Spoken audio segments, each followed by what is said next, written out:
Welcome back. We're covering 20 key actions to increase sales. We're covering number 14 and number 13 today. And before we get started, I'd like you to click the subscribe button, click the thumbs up, and also click the alert button. It helps with the algorithm with YouTube for me to keep going and get noticed here and increase the content that I'm able to share with you. Also, I'm going to put the playlist to this video series in the description below. And before we get started, or before we start implementing any of these 20 key action items, you should listen to the first video of the sales success diagram where I cover AAC. Again, it's in the playlist below, but if you're not implementing AAC as a whole in life, let alone your business and sales, none of these 20 key action items are really going to be effective as they could be if you don't have this in balance. So go ahead and check that out after this video, and then check out the other videos as well. Number 14, devote dedicated time each day with an action plan of productive sales activities. You should have sales activities as part of your daily diet, right? If you're working an 8, 10, 12-hour day, you should have dedicated time, even if it's just half an hour, having time dedicated to sales activities and productive, not just sales activities, meaning I'm counting my money, I'm counting how many sales I got, but proactive sales activities, meaning how are you filling the funnel? How are you filling your pipeline? You need to do that daily, because once you get into the habit of doing it and it just becomes part of your daily routine, try it for 21 days straight so it becomes a habit, right? And once you do that and get into your daily routine, it doesn't become so much of a chore or drudgery. And in fact, as I've done this, when I've had to do sales for my business or just sales in general, as I've set up that dedicated time each day to get into the habit of doing those sales activity, it actually becomes my favorite part of the day, because when you get that sale, you feel really good. You feel like you've conquered the world.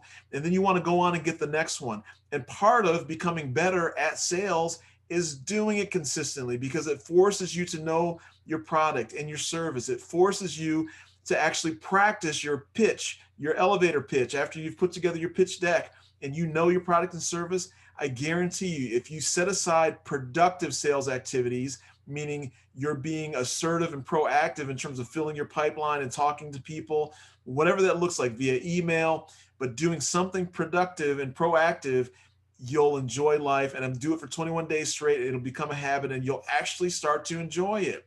So take that, give it a go. Again, give it 21 days and see how that takes place and transforms your attitude as well. So here's another big one, right? Volunteer with no ulterior motives.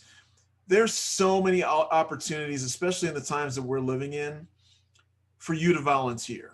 And again, don't do it to get sales, right? Or to get noticed.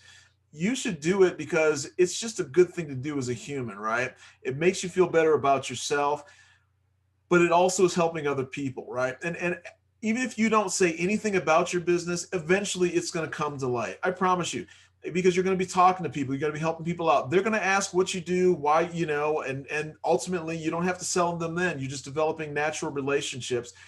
Figure out what motivates you altruistically in terms of how you want to impact your community or your family or your religious affiliation in your church group, whatever that looks like. Volunteer and do it without any other motive except to improve the community you live in. And I guarantee you, the fruits of your labor, without you even having to try or sell or do anything, you'll get business from that. But you have to go into it with the attitude of not having an ulterior motive. People know when you're selling them right up front, right? You start volunteering someplace and you say, hey, my name is Paul. Let me tell you about my service or products. Not going to work. You're going to push them away. You've got to be natural about it. Make sure you're doing it for the right reasons. But inevitably, if you do it for long enough, people will notice and people will think about you as well. Just be a good person, right? Try to help others first and foremost. And I guarantee you, you'll get business from that. So again, do me a favor, click the subscribe button, click the thumbs up, click the alert button, and then click the playlist and listen to the sales success diagram video. It's in the playlist in the link below in the description. And we'll talk to you at the next video series.